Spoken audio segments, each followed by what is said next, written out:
Last class हम लोग ये क्वेश्चन पे क्लास को खत्म किए थे। To know the change in momentum and direction of change in momentum in each case, है ना। चलिए, ये तीनों केस में चेंज इन मोमेंटम पता करना है। तो केस क्या था, तीन बुलेट, तीनों को बराबर स्पीड में फेंका गया। एक गया अंदर फंस गया, दूसरा बाउंस बैक किया, तीसरा निकल गया। चेंज इन मोमेंटम पता करना है। चलिए पता करते हैं। What is initial momentum, what is final momentum, what is change in momentum. ये क्या होता है, फाइनल माइनस इनिशियल, है कि नहीं। ये होता है फाइनल माइनस इनिशियल। तो तीन बुलेट है ए बी सी, और हम देख रहे हैं कि यहाँ पर सारे बुलेट स्ट्रेट लाइन मोशन में है। तो किसी एक डायरेक्शन को पॉजिटिव ले लेते हैं। Let us take this direction as positive and this direction as negative. ले सकते हैं इसे, प्रीवियस क्लास ऐसे क्वेश्चन किए। पहले वाले ए का चेंज इन ए का मोमेंटम क्या था, एम यू जीरो। पॉजिटिव लेंगे कि नेगेटिव लेंगे, ये तो इधर को था पॉजिटिव। बी का भी वही था, सी का भी वही था। फाइनल मोमेंटम ए का क्या था, जीरो, रुक गया। बी का क्या था, minus m u zero by 3। C का क्या था, m u zero by 2 plus. हाँ, ये जो हम प्लस माइनस इन लिख रहे हैं, इसमें से वेक्टर आ रहा है, ठीक है। चाहो तो आप लिख सकते हो ऐसे, अब होगी एम यू जीरो था ऐसे, ठीक है। अब चेंज इन मोमेंटम होता है final minus initial. Zero minus this is m u zero minus, हुआ कि नहीं। दूसरे वाले का दिस माइनस दिस कितना होगा, हिसाब करके बोलिए। क्या होगा दूसरे वाले का चेंज इन मोमेंटम, -4u0v/3। तो दूसरे वाले का थोड़ा टेढ़ा हो गया है, सीधा कर देते हैं। यस, हाँ, दूसरे वाले का दिस माइनस दिस हो जाएगा। ये माइनस एम यू जीरो था क्या, ये हो गया। तीसरे वाले का दिस माइनस दिस कितना हो जाएगा, -4m(u0/3। तीसरे वाले का दिस माइनस दिस -m(u0/2), है ना। तो हम जानते हैं कि किसी एक वेक्टर का मैग्नीट्यूड हरदम पॉजिटिव होता है। अच्छा, चेंज इन मोमेंटम का मैग्नीट्यूड ये हो जाएगा mu0, इसका 4mu0/3 और इसका mu0/2। सबसे ज्यादा किसका हुआ, b का। नहीं, delta b for b is maximum and for c is minimum, है कि नहीं। डायरेक्शन क्या था चेंज इन मोमेंटम का, it depends on the force. जब a अंदर घुस रहा था तो फोर्स कैसे आ रहा होगा, रोकने वाली फोर्स ऐसे आ रहा होगा। इसका मतलब इसका चेंज इन मोमेंटम इस डायरेक्शन में, इसका चेंज इन मोमेंटम, तीनों नेगेटिव है ना, मतलब नेगेटिव का डायरेक्शन क्या होता है, ऐसे।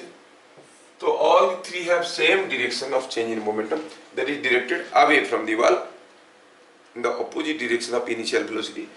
और ज्यादा था, सबसे ज्यादा किसके लिए, बी के लिए, 4mu0/3, है ना। Interesting question.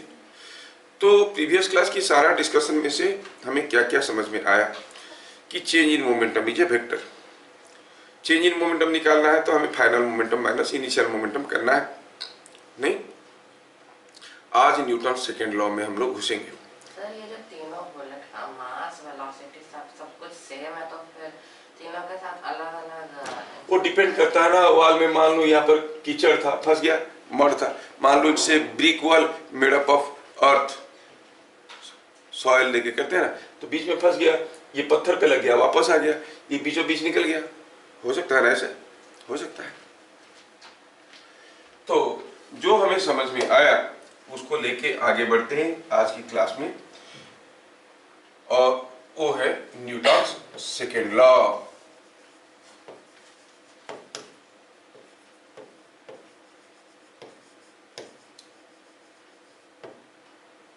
Newton's first law क्या कहता है? जब तक कोई एक्सटर्नल फोर्स नहीं आएगा, नहीं, जब तक एक्सटर्नल फोर्स नहीं आएगा तो क्या होगा? कोई बॉडी रेस्ट में तो रेस्ट में रहेगा, मोशन में तो it keep on moving with constant velocity. Second law कहता है कि अगर एक्सटर्नल फोर्स आएगा तो क्या होगा? If external force acts on a body, मतलब law is not talking about what is force, what is the effect of force. समझ में आ रहा है? कुछ लोग पूछ रहे थे कि क्या Newton second law of force को डिफाइन करता है? नहीं, ये फोर्स का इफेक्ट को बताता है। What is force? That Newton second law does not से। इट से force is given bye, something is defined as and something is given by are two different things. नहीं? Force is defined as the agent pushing, pulling or which can deform the shape of a body. It is given by mass into acceleration. Are you getting the difference between defined as and given by? ये linguistic problem को कुछ teacher समझते नहीं है, बच्चों को परेशान करते हैं, ठीक है? जैसा हम मोमेंटम का जब मास एंड वेलोसिटी बोले वो डेफिनेशन नहीं, ये नहीं, momentum is given by mass into velocity. It is defined as how forcefully a body is moving. समझ में आना? अगर मैं कोई हल्का सा बॉडी को, थर्मोकोल को जोर से फेंकूंगा, आपको लगेगा तो क्या दर्द होगा? नहीं होगा, क्योंकि मास उसका काफी कम है। लेकिन कोई वजनदार आयरन बॉल जिसका मास 100 ग्राम है, 10 मीटर पर सेकंड में भी फेंकूंगा तो लगेगा, तो बहुत जोर से दर्द करेगा। नहीं, दैट मीन्स कितना जोर से वो आपको लग रहा है उसके मास के ऊपर डिपेंड करता है। नॉट ओनली दैट, स्पीड के ऊपर भी डिपेंड करता है। तो how forcefully a body is moving depends upon the mass and velocity. So momentum is defined as how forcefully a body is moving and it is given by the product of mass and velocity. Defined as and given by, are you getting the difference? One is talking about the cause, other is talking about the effect. समझ में आया? ये cause effect relation physics में बड़ा important है। किसी चीज का इफेक्ट और कॉज दोनों अलग अलग होते हैं। इफेक्ट को कंट्रोल करने से कॉज कंट्रोल नहीं होता है। आप बहुत सारे इधर उधर की चीजें खा लिए या फिर डेली खाते हो, चाउमीन मंचूरियन खाते हो, इफेक्ट क्या है आपका? कॉन्स्टिपेशन होता है। कॉन्स्टिपेशन के लिए मेडिसिन देंगे, लेकिन वही खाते रहोगे, कॉज बराबर रहा। इफेक्ट को कंट्रोल करोगे तो कंट्रोल होगा क्या? नहीं, you have to control the cause. हम लोग भी पहले भी पढ़े, a body is said to be in uniform acceleration motion. Acceleration का इफेक्ट क्या है? Change in velocity. कॉज क्या है? फोर्स। कोई बॉडी यूनिफॉर्म एक्सीलरेशन मोशन में कब जा रहा है कहेंगे? तुम्हारा बुक में क्या लिखा है? A body is said to be in uniform acceleration motion if it undergoes equal change in velocity in equal time interval. वो तो इफेक्ट को बता रहा है। हम तो कहेंगे a body undergoes uniform acceleration motion if it is driven by a constant force. ये स्टेटमेंट ज्यादा पावरफुल है। उससे पता चल जाता है कि कौन सा मोशन यूनिफॉर्म एक्सीलरेशन मोशन है कि नहीं। From the effect you cannot say. बारिश होने से जमीन भीगता है। भीगा हुआ जमीन का मतलब हुआ क्या बारिश हुआ है? नहीं, कोई दूसरा भी पानी डाल सकता है कि नहीं? So effect can not define the cause. तुम फलाने आदमी के बेटे हो, है कि नहीं? क्योंकि he is the cause, you are the effect. ये उनका पापा है, अरे नहीं, पहले तुम नहीं थे तभी तो थे ना। So you can not define the cause by means of its effect, but you can see the effect in terms of its cause, है कि नहीं? अच्छा, खैर फिजिक्स में बड़े बड़े कंफ्यूजन आते हैं, मैं ऑनलाइन बोलना नहीं चाहता हूँ। सेकेंड लॉ को पहले स्टेटमेंट को लिखेंगे हम लोग। क्या कहता है? When an external force acts, मतलब सेकेंड लॉ कहता है कि फोर्स करके कोई एक फिजिकल क्वांटिटी ऑलरेडी है। Second law is not defining force, कोई है जब वो अप्लाई होता है। समझ में आ रहा ना? स्कूल्स में पूछते हैं which law, Newton which law defines force, second law बच्चे लिख देते हैं। अरे वो तो बोलता है जब फोर्स आएगा तब, मतलब फोर्स आने, मतलब लॉ आने से पहले फोर्स था कि नहीं था ना? हाँ, वो फोर्स का इफेक्ट को बताता है। सुचिस्मिता मस्ट बी हियरिंग, क्योंकि उसके पास भी वो कंफ्यूजन था मेरे को बार बार में से, तो क्या होगा सर, क्या लिखेंगे सर ऐसे करके। तो you have to be intelligent enough to make your teachers happy in the school. वो जो बोलते वो करो, वो खुश, तुम भी खुश, बट सही जानकारी अंदर होना जरूरी है। ओके, क्या कहता है? When an external unbalanced force acts on a body में न्यूटन लॉ को, सेकेंड लॉ को जैसे न्यूटन बोले थे वैसे नहीं लिखना चाहता हूं, मैं तोड़ तोड़ के टुकड़ा टुकड़ा करके लिखना चाहता हूं ताकि मैं समझा पाऊंगा। When an external unbalanced force acts on a body, क्या होता है, क्या होता है? पहला हुआ the body undergoes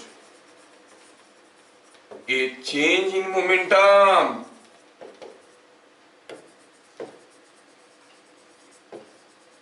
in the direction of force। किसी को भी अगर पूछोगे कोई बॉडी के ऊपर एक अनबैलेंस्ड एक्सटर्नल फोर्स आएगा तो क्या होगा, वो तुरंत बोलेगा कि वो एक्सीलरेशन करेगा, बोलेगा ही नहीं बोलेगा, जबकि लॉ में कोई एक्सीलरेशन वाला वर्ड है ही नहीं। समझ में आ रहा है? कोई भी बॉडी के ऊपर एक एक्सटर्नल अनबैलेंस्ड फोर्स आएगा तो क्या होगा, हाँ वो मूव करने लगेगा, वो स्पीड धीरे धीरे बढ़ेगा, नहीं, वो एक्सीलरेशन के बारे में कुछ नहीं बोल रहा है। It will undergo A change in momentum, क्योंकि आगे चल के हम लोग केसेस देखेंगे जब एक्सटर्नल अनबैलेंस्ड फोर्स आ रहा है बॉडी का एक्सीलरेशन नहीं हो रहा है, लेकिन एक चीज तो तय है जो कि पक्का होगा, that is change in momentum. समझ में आ रहा है? तो जब भी कोई एक्सटर्नल फोर्स आएगा किसी बॉडी के ऊपर क्या होगा, तुरंत अगर बोल देते हो कि बॉडी विल एक्सीलरेट तो गलत हो स्कूल लेवल में, लेकिन तुम्हारे टीचर ऐसे ही पढ़ाएंगे। कोई बॉडी रेस्ट में है उसके ऊपर एक्सटर्नल अनबैलेंस्ड फोर्स आएगा तो क्या होगा, you will say the body will accelerate, will get full credit, but it is not so. क्यों नहीं, हम देखेंगे, थ्रू एग्जांपल्स दिखाएंगे, हम फोर्स भी लगाएंगे, बॉडी एक्सीलरेट नहीं कर रहा है लेकिन मोमेंटम बदल रहा है। मोमेंटम बदलने के लिए एक्सीलरेशन करना जरूरी है क्या?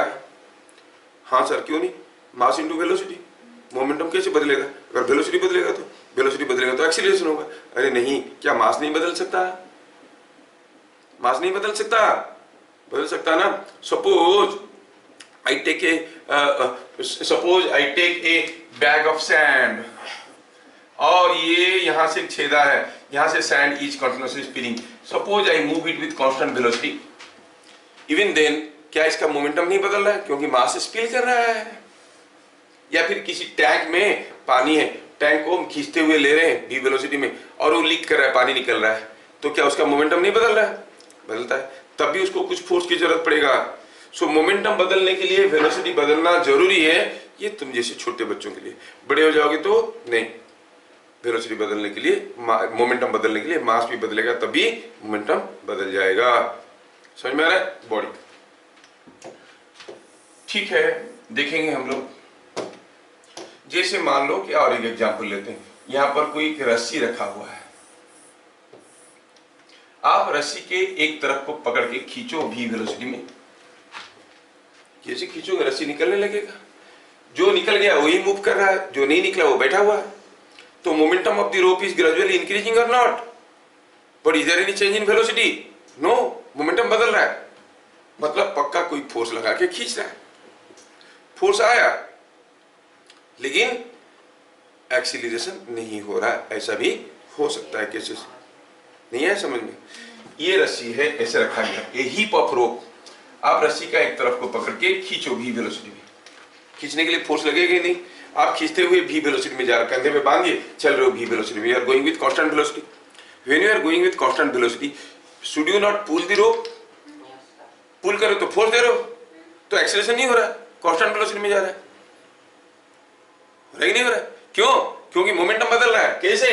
बाय चेंज इन मास। रस्सी का जो वाला हिस्सा बाहर निकल गया वही तो मूव कर रहा है, बाकी बैठा हुआ है, तो ये मास बढ़ रहा है कि नहीं बढ़ रहा है? तो moving mass is gradually increasing, there is a change in momentum and that's why you are applying a force.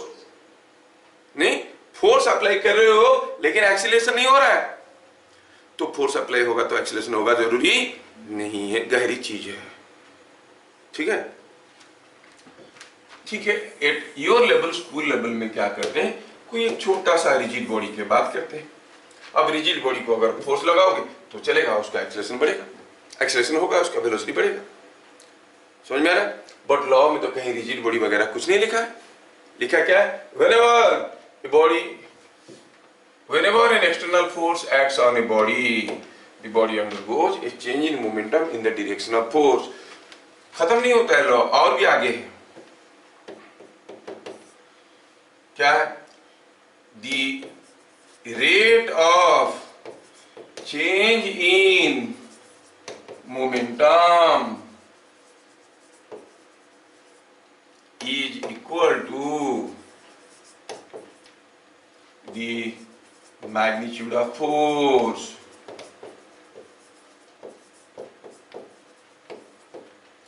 तो आपके लेवल में डिस्कशन के लिए हम क्या करेंगे, कहेंगे कि चलो हम लोग रिजिड बॉडी की बात करते हैं, तो फिर आपका स्कूल सही बन जाएगा। रिजिड बॉडी किसको कहते हैं? अगर किसी भी दो पॉइंट के बीच में डिस्टेंस कांस्टेंट है। रस्सी के केस में कांस्टेंट था क्या? रस्सी निकलते जा रहा था, डिस्टेंस बदल रहा था। So for a rigid body your school is 100% correct. ठीक है, तो mostly we are dealing with rigid bodies in your day to day life, तो मोस्ट ऑफ द केसेस में स्कूल वाले जो बोलते हैं सही बन जाता है। But there are rare cases जहां पर रिजिड बॉडी नहीं, किसी एक दूसरे बॉडी के साथ भी हम डील कर रहे हैं। समझ में आ रहा है क्या? अच्छा, चलो समझते हैं अंडरस्टैंडिंग सेकेंड लॉ।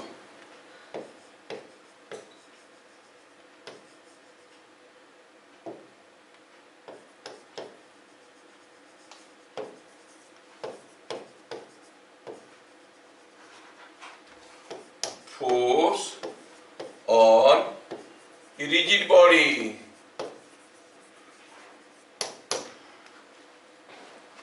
अब स्कूल वाला पढ़े आ जाएगा, when we fix ourselves, constant ourselves to rigid bodies only, तो स्कूल वाला कॉन्सेप्ट सही बन जाएगा। नहीं, क्या बोलता है?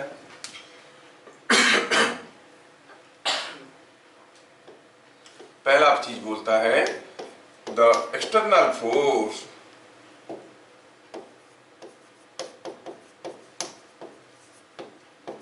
unbalanced force produces change in momentum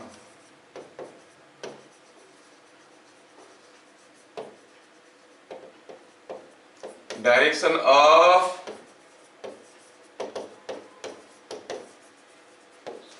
change in momentum is direction of change in momentum is in direction of force। इससे पहले प्रीवियस क्लास में हम लोग many numericals we have seen। When the ball is thrown to the wall, it strikes the wall and bounces back. The change in momentum was towards the wall or away from the wall? Away from the wall because the force was acting। कोई ball जब जाके किसी एक wall को मार के वापस आता है, तो during its collision with the wall, the wall exerts a force on it. So delta P कौन सा डायरेक्शन में हुआ? In the direction of. Delta P कौन सा डायरेक्शन में हुआ? It is in the direction of force. समझ में आया? सपोजिंग हम कहेंगे कि यहां पर कोई एक इंक्लाइन प्लेन है, हमने कोई एक बॉल को ऐसे फेंका, क्या ये बॉल वापस आएगा? नहीं। किधर जाएगा ये ball? It goes somewhat in this direction. The ball चला गया कुछ ऐसे। चलिए देखते हैं what is the direction of change in momentum. Direction of change in momentum कैसे निकालेंगे? Final momentum minus initial momentum. नहीं, थोड़ा देखें कि जब ये बॉल यहां पर टकराया तो ये प्लेन इसके ऊपर एक फोर्स दिया। I consider a smooth plane. एक फोर्स दिया कि नहीं दिया? Contact force. इसका मतलब ये जो हम देख रहे हैं कौन, जो बॉल को, उसका चेंज इन मोमेंटम होगा तो इस डायरेक्शन में होगा। Are you getting? कैसे सर इस डायरेक्शन में होगा, कैसे पता चला? चलो करके देखते हैं, करके देखते हैं। हम क्या करेंगे? फाइनल मोमेंटम के साथ ये इनिशियल मोमेंटम था ऐसे, the ball was initially going like this. Final momentum के साथ इनिशियल मोमेंटम को रिवर्स करके जोड़ेंगे। चेंज इन मोमेंटम कैसे निकालते हैं? Final momentum minus initial momentum, that is final momentum plus minus of initial momentum. अगर ये है इनिशियल मोमेंटम तो इसका माइनस ऑफ इनिशियल मोमेंटम कुछ ऐसे हो जाएगा। जोड़ो इसको इसके साथ, what you find? The change in momentum is somewhat in this direction, हुआ कि नहीं हुआ? It is in the direction of force. क्या बात समझ में आ रहा है? अब बताओ, ये पेन को मैं ऊपर फेंका, नीचे कैच कर लिया, what is the direction of change in momentum? क्यों? क्योंकि द फोर्स वाज डाउनवर्ड्स।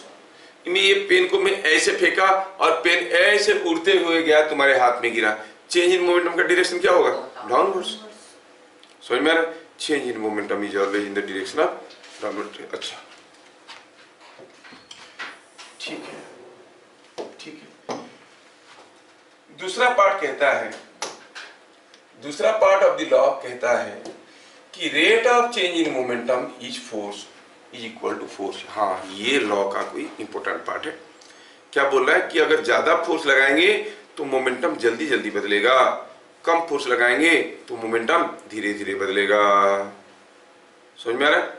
ज्यादा फोर्स लगाएंगे मोमेंटम सडनली बदल जाएगा, जल्दी जल्दी बदलेगा, और कम फोर्स लगाएंगे तो मोमेंटम धीरे धीरे बदलेगा। Equal to magnitude of force के, क्योंकि magnitude of rate of change in momentum. Sir हम लिखा है rate of change in momentum is equal to. हाँ, when I say rate of change in momentum, it is I am talking about the magnitude of change in momentum. अगर तुम लिखोगे magnitude of force के साथ तो is equal to magnitude छोड़ दो, अगर पहले मैग्नीट्यूड जोड़ दो, magnitude of rate of change in momentum is equal to magnitude of force, और magnitude of rate of change in moment sorry the rate of change in momentum is equal to the force. ऐसे कर सकते हो, magnitude को काट सकते हो, कोई तकलीफ नहीं। Sir rate of change in momentum का डायरेक्शन भी तो सेम है, तो डायरेक्शन और सेम है, मैग्नीट्यूड भी सेम है, तो वेक्टर है। You are very correct, you rectified my statement. तुम जैसे बोलते हो वैसे अगर हम देखेंगे, क्या लिखे? The rate of change in momentum is equal to यहाँ पर मुझे लिखने में इंटरेस्ट था जो मैं मिस कर गया हूँ, magnitude of rate of change in momentum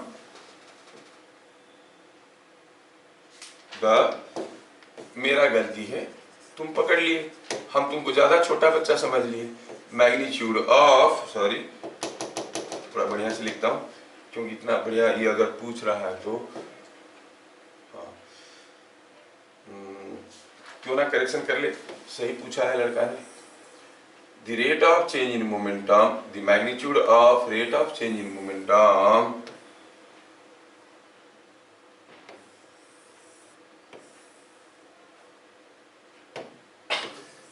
चलो अब भी ठीक है। The magnitude of rate of change in momentum is equal to the magnitude of force। अब बात समझ में आया? पहला स्टेटमेंट बताता है चेंज इन मोमेंटम का डायरेक्शन, दूसरा स्टेटमेंट बताता है magnitude of rate of change in momentum का डायरेक्शन। तो पार्ट बी में हम लोग क्या देखने वाले हैं? देखने वाले ये है कि इफ द बॉडी undergoes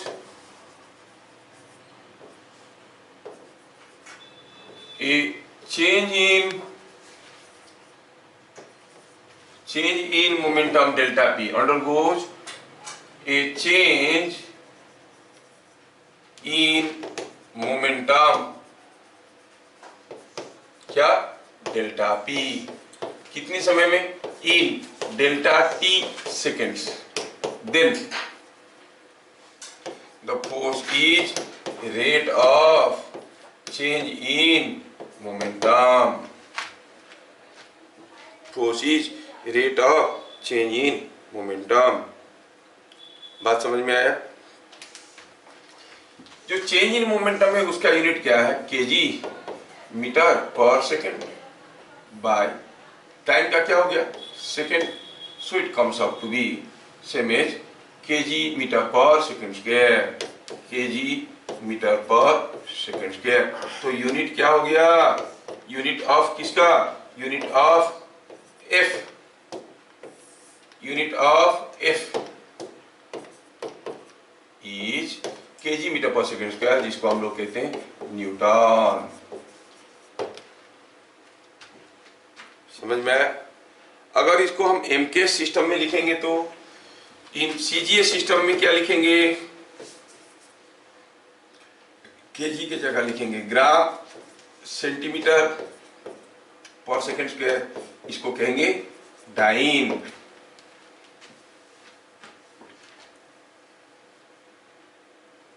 समझ में आया क्या? तो न्यूटन क्या हो गया? KG metre per second square. Dine क्या हो गया? ग्राम सेंटीमीटर पर सेकंड स्क्वायर। अब हम लिख सकते हैं कि 1 Newton is equal to 1 KG metre per second square, which is equal to 1 KG के जगह लिख सकते हैं 1000 ग्राम, मीटर के जगह लिख सकते हैं 100 सेंटीमीटर बाय सेकंड स्क्वायर, लिख सकते हैं ना। तो क्या बन गया? 1000 into 100 is 10 to the power 5 gram centimetre per second square, which is 10 power 5 dyne. So 1 Newton is 10 power 5 dynes. ठीक है,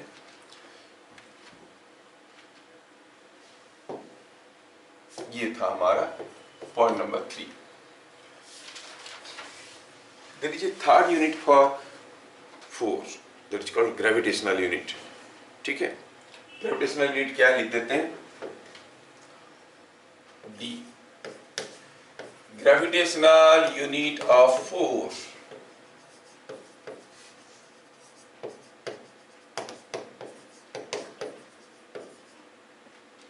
इज केजी फोर्स और ग्राम फोर्स।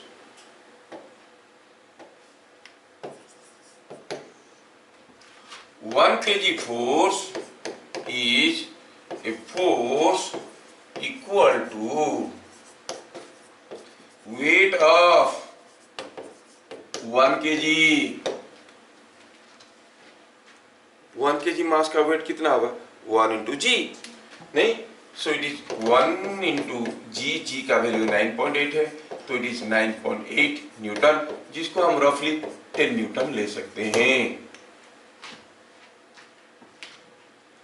समझ में आया क्या? 1 gram force is equal to the weight of 1 gram. समझ में आया क्या? 1 gram force is equal to the weight of 1 gram. इसका मतलब हुआ, अगर आप 1 केजी फोर्स को 10 न्यूटन कहते हो, डाइन में ये कितना बनेगा? 1 न्यूटन इज 10 पावर 5 और into 10, that is equal to 10 power 6 dynes. 1 kg force is 10 power 6 dynes. कोई 5 केजी मास का वेट कितना है? या तो आप न्यूटन में डाइन में बताओ, या फिर बताओ 5 केजी फोर्स। समझ में आ रहा है? The weight of 5 KG mass is 5 KG force. ठीक है, अच्छा, ये हम लोग देख लिए फोर्स की यूनिट के बारे में।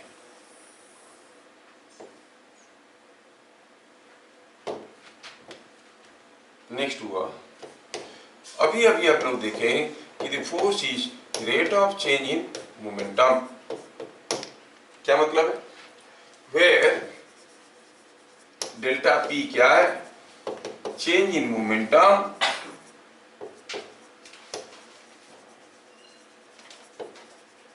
इन डेल्टा टी सेकेंड्स। कोई बॉडी का change in momentum delta T second में कितना होगा? समझ में आया क्या? तो ज्यादा फोर्स लगाओगे तो अगर डेल्टा टी कम है, चेंज इन मोमेंटम हुआ बहुत कम समय में हुआ, सडनली चेंज हो गया, तो फोर्स विल बी मोर, नहीं? और डेल्टा पी हुआ चेंज इन मोमेंटम, लेकिन मोमेंटम बदलने के लिए ज्यादा समय लगा, फोर्स विल बी लेस। सोचो तो, मैं आपको प्रैक्टिकली फील करवाने की कोशिश कर रहा हूं। सपोज मैं एक टेनिस बॉल लेता हूं जिसका मास है मान लो m, और उसको v वेलोसिटी में फेंका, और एक स्टील बॉल लेता हूं, इसका भी मास m है, इसको भी v वेलोसिटी में फेंका। क्या दोनों का मोमेंटम बराबर नहीं है? ये टेनिस बॉल जाके आपको लगेगा और वापस आएगा, ये भी लगेगा और वापस आएगा। कौन सा केस में आपको ज्यादा दर्द होगा? ये वाल है, सपोज ये वाल है, कौन सा केस में वाल के ऊपर ज्यादा फोर्स आएगा? सोचो, इमेजिन करो, टेनिस बॉल को फेंके, लगा, वापस आया, स्टील बॉल को फेंके, लगा, वापस आया। कौन सा केस में वॉल के ऊपर ज्यादा फोर्स आएगा?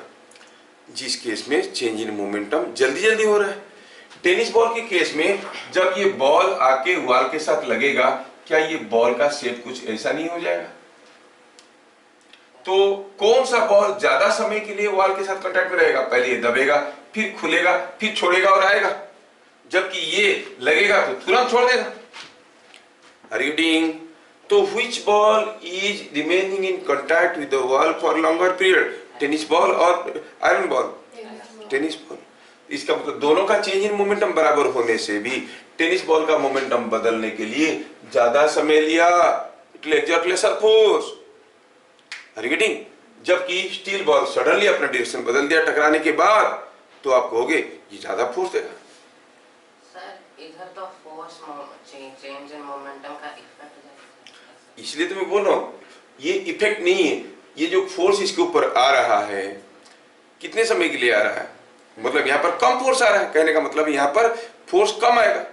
ये दे नहीं रहा, the force on the ball will be less, force on the steel ball will be more. समझ में आ रहा है? ये टेनिस बॉल का मोमेंटम क्यों बदला? फोर्स आया इसलिए ना, इसका मतलब यहाँ पे कम फोर्स आ रहा है, यहाँ पर ज्यादा फोर्स आ रहा है। समझ में आ रहा है क्या? टेनिस को बॉल के केस में कम फोर्स, इसलिए क्योंकि वो फ्लेक्सिबल है। वो जो फोर्स हुआ, आप देखो कोई रबर का डंडे से आपको मारेंगे, स्टील का डंडे से आपको मारेंगे, कौन सा केस में? क्योंकि फ्लेक्सिबल हो जाता है डंडा। जैसे suppose you jump from the top of A roof onto hard ground and onto a heap of sand, कौन सा केस में आपको ज्यादा दर्द होगा? क्यों? क्योंकि the force acting on you is causing a sudden change in momentum। जबकि heap of sand पे जंप करोगे वो फोर्स उतना ज्यादा नहीं दे पा रहा है, वो धस जाता है पांव, और काफी समय धसने के बाद ही वो रुकता है। क्या मेरी बात समझ में आ रहा है? हाँ, सो फोर्स सारा खेल खेल रहा है। कितना फोर्स आएगा डिपेंड करता है कौन सा किस्म का मटेरियल है। नहीं, किसी एक मान लो कि मोटा सा लड़का है, उसको अगर बॉक्सिंग मारोगे यहाँ पे, उसको ज्यादा दर्द नहीं होगा, तुमको भी ज्यादा दर्द नहीं होगा। लेकिन कोई अगर स्केलेटन टाइप का है, हड्डी है खाली, उसको मारोगे तो तुमको भी दर्द होगा कि नहीं होगा? तुमको उतना ही जोर से ब्लो करके पिलो को मारना है, उतने ही जोर से ब्लो करके वाल को मारना है, कौन से केस में ज्यादा दर्द होता है? वाल के केस में। क्यों? पिलो के केस में पिलो दे नहीं पाता है फोर्स। समझ में आ रहा है? फोर्स देने के लिए तो कुछ कंडीशन होना चाहिए। तो सर ऑब्जेक्ट फ्लेक्सिबल है तो हाँ, फोर्स बदल जाता है। कैसा फोर्स देगा उसके ऊपर डिपेंड करता है। एजेंट ऑब्जेक्ट दोनों पे, हाँ ऑब्वियसली दोनों के ऊपर डिपेंड करता है। एजेंट और ऑब्जेक्ट दोनों के ऊपर डिपेंड करता है। आप एक पत्थर को जितने दूर फेंक सकते हो, एक पीस ऑफ थर्मोकोल को उतना दूर फेंक सकते हो क्या? You can not impart a force. Newton third law का सबसे डरावना इंटरेस्टिंग अंडरस्टैंडिंग क्या है जानते हो? बोलता है for every reaction there is an equal opposite reaction. थोड़ा सा सोचो कि कोई बॉडी अगर तुमको रिएक्शन नहीं दे रहा है तो तुम एक्शन नहीं दे सकते। You can give an action only when it is giving some reaction. नहीं, वो अक्सर होता है ना, क्लास में कोई तुमको छेड़ दिया, यू इग्नोर, कोई फर्क नहीं पड़ता। रिएक्ट किए तो लगेगा कि हाँ मेरा तो काम में लग गया, छेड़ना है कि नहीं? तो don't give reaction, just ignore. You can give an action on a body only if it is reacting, otherwise you cannot give an action। Ball उतना एक्शन नहीं दे पा रहा है, इसीलिए उसके ऊपर रिएक्शन कम हो रहा है। सोचो वही है, बॉल उतना फोर्स नहीं दे पा रहा है उसके ऊपर, जितना फोर्स देगा उतना ही फोर्स पाएगा, है ना? तो क्या बात समझ में आया? When the ball strikes the wall, it gets lesser force, tennis ball, but steel ball gets more force। दोनों का मास एंड वेलोसिटी बराबर था। जब कोई क्रिकेट प्लेयर बॉल को कैच करता है, वो नहीं चाहता कि मेरे हाथ बॉल को फोर्स दे, क्योंकि हाथ अगर बॉल को फोर्स देगा तो बॉल भी हाथ को फोर्स देगा और दर्द होगा। तो क्या करता है, जब बॉल को कैच करना होता है, जैसे बॉल आया पास में, वो हाथ को ऐसे ऊपर की तरफ कर लेता है कि हाथ को ऐसे रखता है कि नीचे खींच लेता है। क्यों नीचे खींचता है? क्योंकि मोमेंटम को जीरो करते करते कुछ समय लग गया। नहीं, मोमेंटम को करते करते कुछ समय लग गया, तो rate of change in momentum कम हो गया, फोर्स कम हो गया। आप कहोगे सर हम काफी हाइट से जंप कर सकते हैं। मैं प्रूव करके दिखा दूंगा कि आप ये ऑर्डिनरी डेस्क के ऊपर से नीचे जंप नहीं कर सकते। हाँ सर, डेस्क के ऊपर से जंप कर सकते हैं? नहीं कर सकते। अगर आपको कहा जाएगा डेस्क के ऊपर से जंप करो but like a rigid body, आपको ऐसे फ्लेक्सिबल नहीं होना है। जंप करो, जंप किया, धूम करके नीचे खड़े हो, दिमाग तक हिल जाएगा। हम लोग अक्सर क्या करते हैं, जंप करने के साथ साथ थोड़ा ऐसे कर लेते हैं, नहीं कर लेते, ऐसे कर लेते हैं, मतलब मोमेंटम को जीरो होने के लिए कुछ समय लग गया, फोर्स लगा कम। क्या मेरी बात समझ में आ रहा है? आपको कहा जाएगा डेस्क के ऊपर से कूदो, अपने आप को बेंड नहीं करना, सीधा खंबे जैसे, ऐसे कूदा, यहां से कूदा, ऐसे धुप कर सकते हो नहीं? हम लोग क्या करते हैं, थोड़ा ऐसा कर लेते ही नहीं कर लेते? क्या आप ये वाला चीज नहीं देखे हो? मान लो कि ये आपका साइकिल है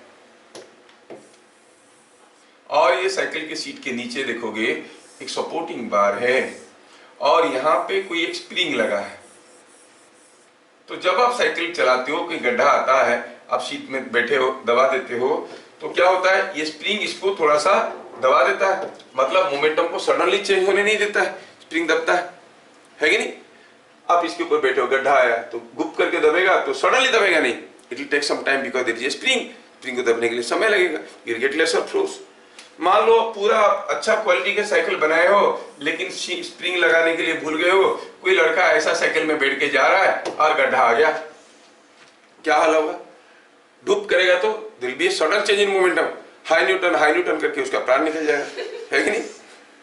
होगा कि नहीं होगा? मेरा कहने का मतलब ये है कि we take care of the rate of change in momentum, इसलिए हम क्या करते हैं, यहाँ पर स्प्रिंग को लगा के रखें। गाड़ी में शॉक ऑब्जर्वर्स लगाते हैं तो गड्ढा आएगा तभी आपको दर्द नहीं होता, अगर शॉक ऑब्जर्वर्स नहीं रहेगा तो सोचो गाड़ी में बैठना कितना मुश्किल होगा, है कि नहीं? ढोक ढाक ढोक ढाक ढोक ढाक, सडन चेंज पूरा पता चला, हड्डी पसली सबका अलग अलग हो गया। तो what I am talking about is the rate of change in momentum. Change in momentum होगा but rate of change in momentum will be depending upon for how much time the force is acting. आपके teacher आपको मारते हैं, ऐसे हाथ निकालो सामने, हाथ करके मारे, आप अगर गधे जैसे हाथ ऐसे रखोगे या फिर इसको पकड़ने की कोशिश करोगे, विल गेट पेन। जब टीचर मार रहे हम क्या करते हैं, क्यों ऐसे करे तो चेंज इन मोमेंटम थोड़ा उतना ही रहा पर rate of change in momentum घट गया, टीचर भी खुश, हम भी खुश, हमको फोर्स कम लगा और टीचर भी सोचा कि मैं तो मार लिया। वो नहीं गेस किए कि कितना समय में मेरा डंडा का मोमेंटम को जीरो किया। अगर हाथ सीधा रखते हैं मारता है, डंडा मोमेंटम जीरो हो गया, विल गेट मोर पेन। और अगर ज्यादा चालाक बनने का ऐसे ऐसे करके पकड़ने की कोशिश करोगे और ज्यादा दर्द। हाथ को क्या करना है जब टीचर मार रहे हैं, ऐसा ऐसा करना है कि नहीं? ऐसे क्यों करते हैं? क्योंकि through experience we learn it, not that Newton told and we experienced. हमें ये सब चीजें मालूम है, बस न्यूटन मैथमेटिकली चीजों को रिप्रेजेंट कर दिया कि rate of change in momentum is equal to the magnitude of force. क्या मैं ये सारे बातें आपको समझा पा रहा हूं?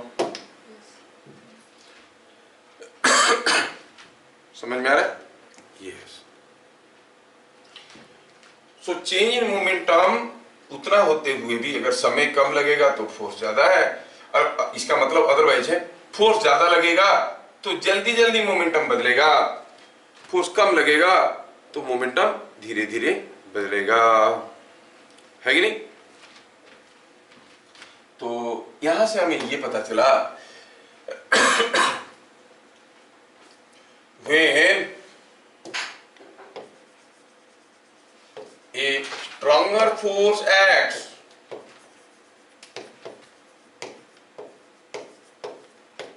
the body undergoes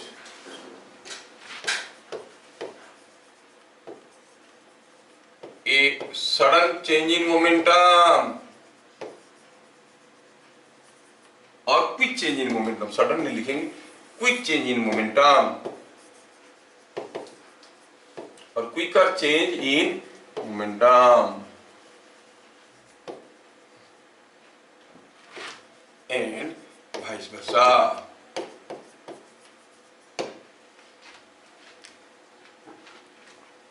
क्या बात समझ में आया?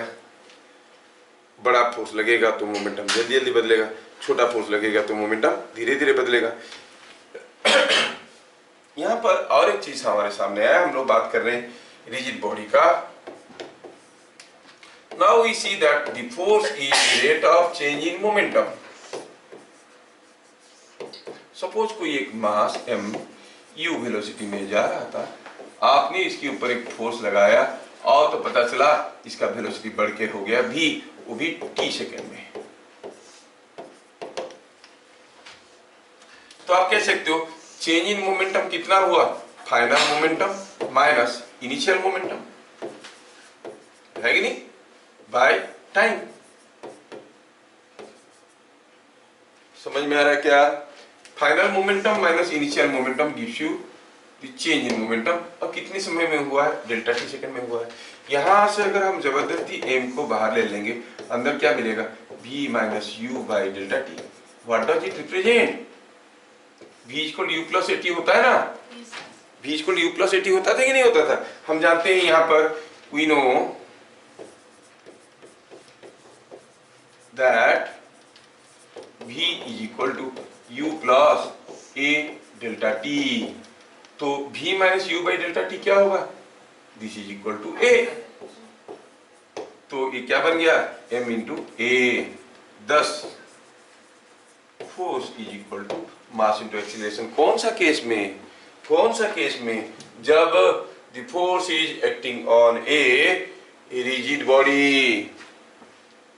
समझ में आ रहा है, रिजिड बॉडी के केस में हम कहेंगे the force is given by mass into acceleration. So from Newton's second law, it is concluded that for a rigid body, whenever a force acts on the body undergoes an acceleration. F is equal to ma. Relation is established. Acceleration कौन से direction में होगा, in the direction of force. समझ में आया। तो क्या conclusion मिला, 10 when an external unbalanced force acts on a rigid body,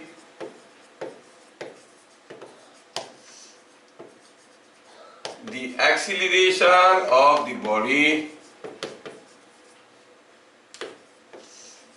in direction of force is equal to A is equal to force by mass. Acceleration कौन सा direction में होगा, in the direction of force. क्या मेरी बात समझ में आया? कितना एक्सेलरेशन होगा, फोर्स बाई मास। कोई 2 kg का बॉडी है, 10 न्यूटन फोर्स देंगे, क्या एक्सेलरेशन होगा, 10/2, 5 मीटर पर सेकेंड स्क्वायर। समझ में आया। अच्छा, यहाँ पे और भी एक खतरनाक इंटरेस्टिंग चीज है, बट बिफोर दैट मैं सपोज आपको पूछता हूं कि a bullet takes 0.2 second to come out of barrel of a gun.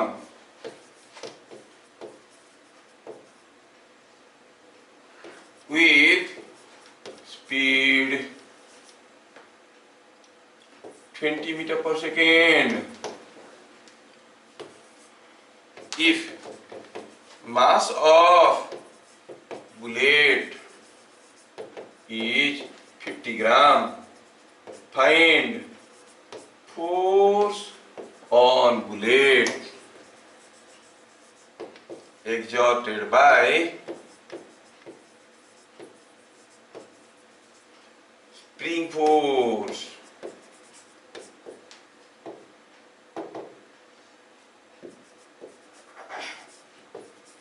तो क्या होता है कि कोई गन के अंदर स्प्रिंग अरेंजमेंट होता है, बुलेट को दबा के रखते हैं, जैसे क्लिक करते हैं स्प्रिंग रिलीज हो जाता है, फेंक देता है उसको, कितना फोर्स दिया, निकालो। तो ऐसा केस में हमें बुलेट के बारे में सब कुछ दिया गया है। क्या क्या दिया है, मास दिया है, क्या दिया है, मास दिया है, सोल्यूशन में देखे तो मास दिया है कितना, 50 ग्राम। तो क्या इसको हम न्यूटन में कर सकते हैं, यस, एमकेएस में कर सकते हैं। 50/1000 इज 0.05 kg। क्या वेलोसिटी में निकल के आया, वेलोसिटी में निकल के आया 20 मीटर पर सेकेंड। क्या इनिशियल वेलोसिटी था, इनिशियल वेलोसिटी पहले तो 0 में था, नहीं, बुलेट रेस्ट में था।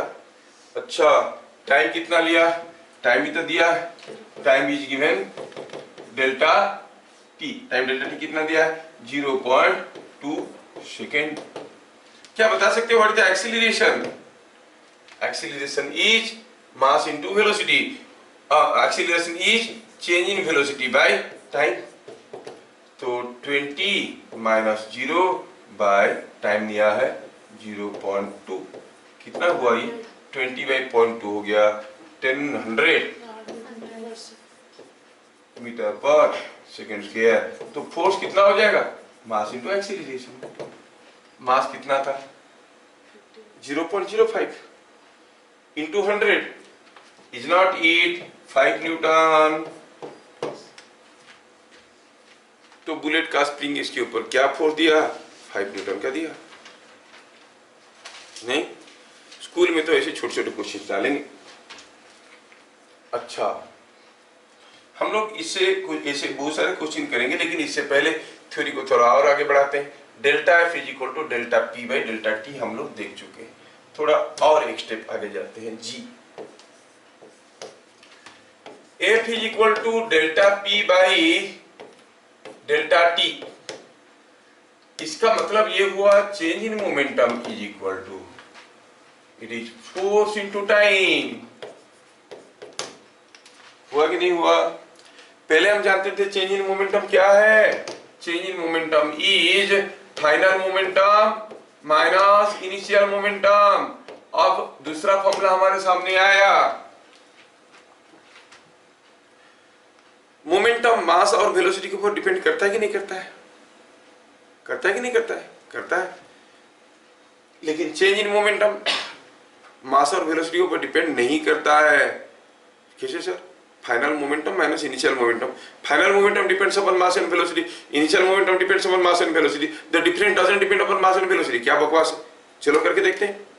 देखो यहाँ पे सपोज हम कहेंगे कि यहाँ पर कोई एक मास m है, क्या स्पीड में जा रहा था कोई जानकारी नहीं, हमने फोर्स लगाया F, तो ये चलने लगा और कुछ समय के बाद उसके पास कुछ वेलोसिटी आ गया।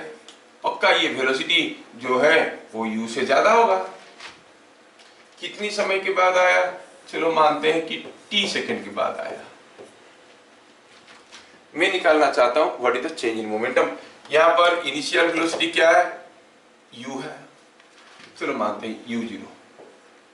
फाइनल वेलोसिटी क्या है, v0। अच्छा, एक्सीलरेशन क्या है, फोर्स बाय मास। क्योंकि फोर्स के एक्सेलरेशन क्यों हुआ है, because of the force acting on it. समझ में आ रहा है ना? बहुत इंपॉर्टेंट एंड इंटरेस्टिंग चीज बता रहा हूं, ध्यान से देखो। अब change in momentum is final momentum minus initial momentum. हाँ ठीक है, it is m goes common v0 minus u0। But आपको मालूम है कि v0 is equal to u0 plus a into t, है कि नहीं? तो यहां से v0 माइनस u0 का जगह क्या लिख सकते हैं, ma t। But what is ma? ma is force, so it is force into time. कहने का मतलब है ये 2 kg का मास है या 25 kg का मास है, चेंज इन मोमेंटम डिपेंड कर रहा है क्या? नहीं कर रहा है। ये 10 मीटर पर सेकंड में जा रहा था कि 20 मीटर पर सेकंड में जा रहा है, डिपेंड कर रहा है क्या? Change in momentum. तो सिर्फ f और t के ऊपर डिपेंड किया है कि नहीं? When the force acts on the body for t seconds, the change in momentum is ft। Body का मास चाहे कुछ भी हो, वेलोसिटी चाहे कुछ भी हो, कोई फर्क नहीं पड़ता है। Are you getting? सर हम u और v को u0 v0 क्यों लिखेंगे? इनिशियल वेलोसिटी को u लिखते हैं ना, तो u को u लिखेंगे, v को v लिखेंगे तो अच्छा नहीं लगता। v equal to v, u equal to u क्या लिखना है? मान लो कि इसका इनिशियल वेलोसिटी u0 था, फाइनल वेलोसिटी v0 था। तो इस एग्जांपल से क्या पता चला? Change in momentum is force into time. When a body experiences a force for a longer period, it undergoes a large change in momentum. When a body experiences a force for a shorter period, it undergoes a small change in momentum. Change in momentum क्यों होता है? जब force होता है, Newton law बोला ना, whenever an external force acts, the body undergoes change in momentum. That change in momentum will be large or small, depends upon the force was acting for a longer period or a shorter period. क्या मेरी बात समझ में आया? क्या कहेंगे? तो समझ में आया कि when force acts for a longer period, the change in momentum is more.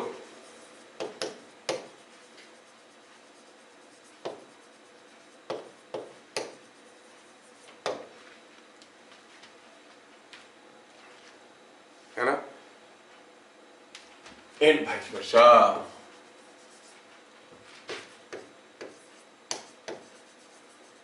And it is very important to note that change in momentum is independent of mass and velocity of the body.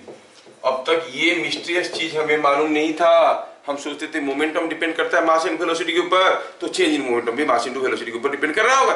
No no no no, change in momentum does not depend upon mass and velocity. कितने समय के लिए गया, कितने समय के लिए force आ रहा था, वो डिसाइड करता है। Just for sake of understanding मैं आपको पूछता हूं कि यहां पर दो ब्लॉक रखे हुए हैं, सोच के बताना। ओहो, ये एक ब्लॉक है, चलो ये 6 kg का है, और ये ब्लॉक है, ये 1 kg का है। इसके ऊपर 100 न्यूटन का फोर्स आया, इसके ऊपर भी 100 न्यूटन का फोर्स आया। ऑब्वियसली दोनों जाएंगे और ये वॉल के साथ टकराएंगे, है कि नहीं? Both of them will go and strike the wall. ये भी फोर्स इसको ढकेलते हुए ले गया, ये भी फोर्स इसको ढकेलते हुए ले गया। ध्यान से सुनो और बताओ, इनमें से कौन सा ब्लॉक वॉल को ज्यादा मोमेंटम में मारेगा, ज्यादा मोमेंटम में मारेगा? अब देखो, दोनों का इनिशियल मोमेंटम 0 था। जो ज्यादा मोमेंटम में मारेगा उसका चेंज इन मोमेंटम ज्यादा होगा। फाइनल माइनस इनिशियल, इनिशियल तो दोनों का बराबर था। मतलब किसका चेंज इन मोमेंटम ज्यादा होगा? जिसका चेंज इन मोमेंटम ज्यादा होगा वो ब्लॉक वॉल को ज्यादा मोमेंटम में मारेगा। ये बात समझ में आ रहा है क्या? तो क्वेश्चन है कि which block strikes the wall with greater momentum. बड़ा खतरनाक क्वेश्चन है सर, सोचना पड़ेगा, कुछ नहीं सोचना है। क्वेश्चन क्या है? Which block strikes wall with greater momentum।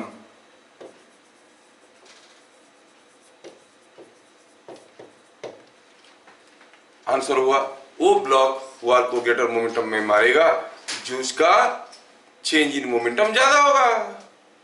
दोनों रेस्ट में थे, जो ज्यादा जोर से ज्यादा मोमेंटम में मारेगा उसका चेंज इन मोमेंटम ज्यादा होगा कि नहीं?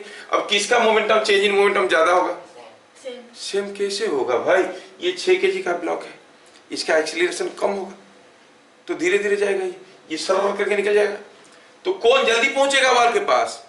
1 kg की 6 kg? 1 kg पहुंचेगा जल्दी। तो 1 kg के ऊपर 100 न्यूटन फोर्स कम समय के लिए आया तो change in momentum will be less. जबकि 6 kg के ऊपर 100 न्यूटन ज्यादा समय के लिए आया, क्योंकि जाने के लिए समय लगा उसको। मेरी बात समझ में आ रहा है? So change in momentum of 6 kg will be more। अरे चेंज इन मोमेंटम का फॉर्मूला क्या था? Force into time. बराबर फोर्स आ रहे हैं, किसको यहां पर पहुंचने में ज्यादा समय लगेगा? 6 kg। तो 6 kg will be taking more time to reach here। मतलब 100 Newton was acting on 6 kg for longer period। तो change in momentum of 6 kg will be more। तो 6 kg will strike the wall with greater momentum and 1 kg will strike the wall with less momentum। Sir force तो हम एक ही बार देते हैं। एक ही बार देते हैं मतलब ढकेलते हुए ले रहे हैं। Yes, you are pushing it। This force is pushing it। पूरा ये फोर्स इसको पुश करते हुए ऐसे ले गया, ऐसे कर फोर्स छूट गया नीचे। चलो ये फोर्स जाके ये पुश करते हुए ले गया, ठीक है ना? Given that same force pushes both, ठीक है? सर हम बस एक ही बार ऐसा पुश करते तो फिर इसको फोर्स थोड़ी कहते हैं। ये चीज रखा, मैं ऐसे कर दिया, इसको फोर्स नहीं कहते, पढ़ेंगे हम लोग, इसको कहते हैं impulse. When the force acts on a body for a very small interval of time, that is called impulse। Sudden change in momentum is called impulse। हम कहीं फोर्स देते हैं, कोई इम्पल्स देते हैं। जब दीवार पे कोई नेल को ठोक रहे, हम फोर्स देते हैं, पकड़ के पुश करते हैं क्या? नहीं, हथौड़े से मारते हैं, मतलब वी आर गिविंग इम्पल्स, ठीक है, इम्पल्स क्या है पढ़ेंगे, अभी हम आए नहीं उसमें। So here the force is acting. तो एक्सप्लेनेशन में क्या लिखेंगे, as acceleration of 6 kg is more, is less than that of 1 kg. The 6 kg block takes more time to reach the wall.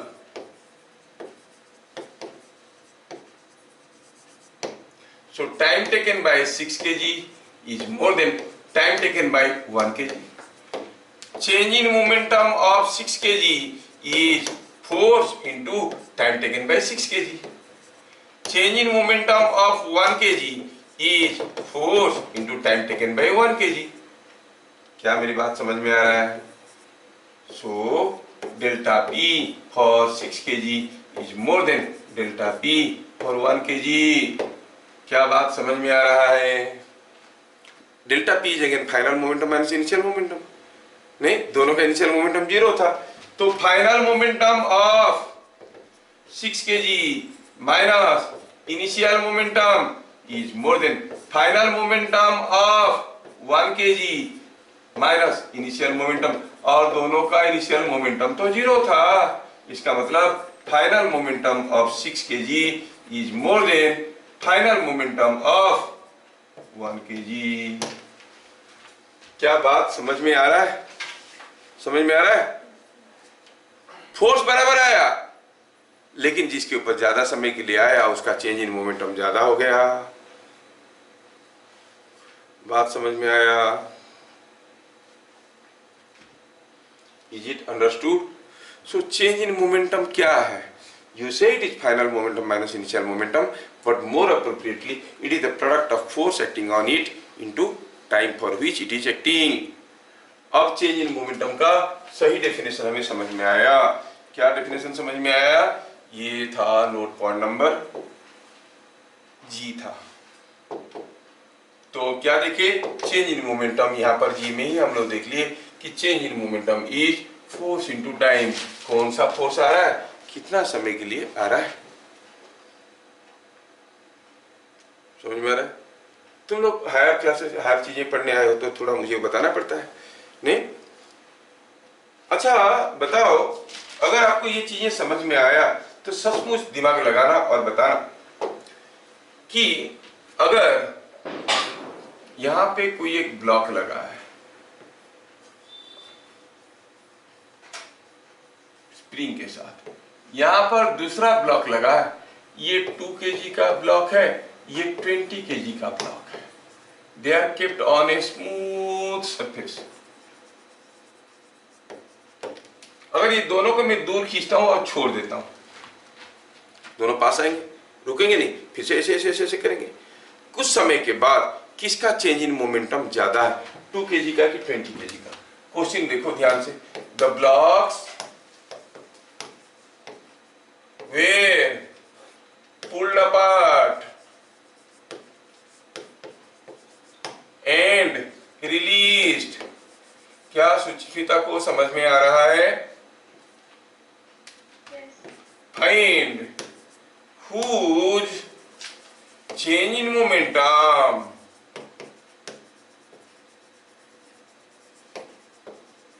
is more after any time t। एक 2 kg का 20 kg का, दोनों को खींचे और छोड़ दिए तो दोनों पास आए और दोनों ऐसे ऐसे ऐसे ऐसे करने लगे। t सेकेंड के बाद इसका भी मोमेंटम बदल गया, इसका भी मोमेंटम बदल गया। चेंज इन मोमेंटम किसका हुआ, 2 kg का कि 20 kg का? नहीं सोचना है। चेंज इन मोमेंटम जानने के लिए हमें मास और वेलोसिटी देखने की जरूरत नहीं है। Change in momentum is independent of mass and velocity, depends upon the force and for how much time it was acting. ये जो स्प्रिंग है, अगर कोई स्प्रिंग को ऐसे मैं दोनों हाथ से पकड़ के खींच लेता हूं तो ये मेरा कौन से हाथ को जोर से खींचेगा, लेफ्ट हैंड को कि राइट हैंड को? बराबर खींचेगा, मतलब स्प्रिंग दोनों ब्लॉक के ऊपर बराबर फोर्स दे रहा होगा। Same force act for same time t on both of them, they will undergo same change in momentum. After any time t, you find they are undergoing same change in momentum. Why? Because the spring exerts equal and opposite force. हाँ, same change in momentum बोल देने से गलत हो सकता है अगर vectorially सोचोगे, क्योंकि इसके ऊपर जो फोर्स है इधर को है, इसके ऊपर जो फोर्स है इधर को है। वेक्टोरियली अगर कहेंगे दे will undergo equal and opposite change in momentum. इसका चेंज इन मोमेंटम जितना होगा इसका भी उतना ही होगा, लेकिन उल्टे डायरेक्शन में होगा, because the direction of force was opposite on each other, है कि नहीं? तो हम कहेंगे सर इसमें वो थिंकिंग काम नहीं करता है कि जो 20 kg है उसमें फोर्स कम टाइम के लिए कैसे कम टाइम के लिए होगा? जब भी इसके ऊपर फोर्स आ रहा है तब इसके ऊपर आ रहा है कि नहीं आ रहा है? इसका एक्सीलरेशन कम होगा, नो डाउट, इसका एक्सीलरेशन ज्यादा होगा। 20 kg वाला थोड़ा सा हिलेगा जबकि ये बहुत ज्यादा हिलेगा, but how does it matter? We are talking about change in momentum. समझ में आ रहा है? टाइम तो सेम दिया है t सेकंड के लिए। तो as spring exerts equal and opposite force on each block. The spring exerts equal and opposite force on each block for same time.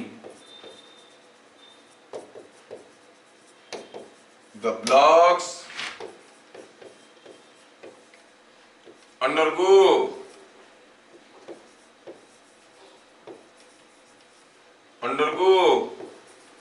equal and opposite change in momentum.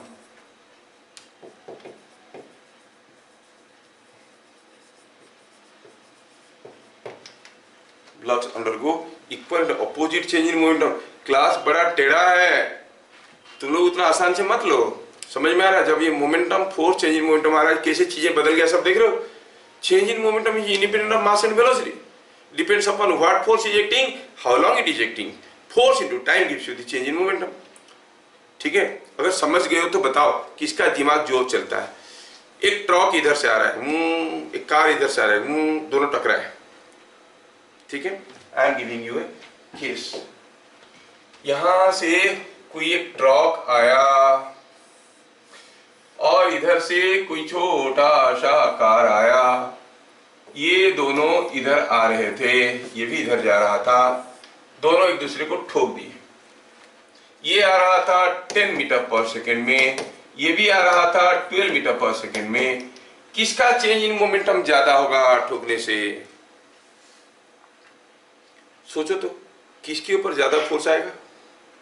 ये जितना देगा उतना ही पाएगा, force will be same. कौन किसके ऊपर ज्यादा समय के लिए फोर्स देगा? अरे फोर्स तो तब तक देगा जब तक कांटेक्ट में है। मतलब they exert equal and opposite force on each other for equal time. लग रहा है कि ट्रक का मोमेंटम में ज्यादा बदलाव नहीं आएगा, कार फेंका जाएगा, उसका चेंज इन मोमेंटम ज्यादा होगा। No no no no, change in momentum will be same for both of them. Magnitude of change in momentum will be same for both of them. हाँ, vectorially change in momentum of truck will be equal to and opposite to the change in momentum of car, क्योंकि car के ऊपर force ऐसे आएगा, truck के ऊपर force ऐसे आएगा, इक्वल फोर्स आएगा इक्वल टाइम के लिए। Same force acts on each for same time, they undergo equal magnitude of change in momentum। समझ में आया? ये जेई में आ चुका है। कोई एरोप्लेन जा रहा था, कोई काइट इसको टकराया, किसका चेंज इन मोमेंटम ज्यादा होगा? अरे एरोप्लेन तो अपने रास्ता उड़ जाएगा और काइट तो फेंका जाएगा, काइट का चेंज इन मोमेंटम ज्यादा होगा। No no no, they exert equal and opposite forces on each other, so they will undergo equal and opposite change in momentum. समझ में आ रहा है? खोपड़ी में जा रहा है तो जो चेंज इन मोमेंटम इतना आसान चीज सोच रहे थे, उतना आसान चीज तो है नहीं, क्योंकि वेक्टर है। और कैसे डिफाइन करते हैं इसको? Is given by the product of force into time.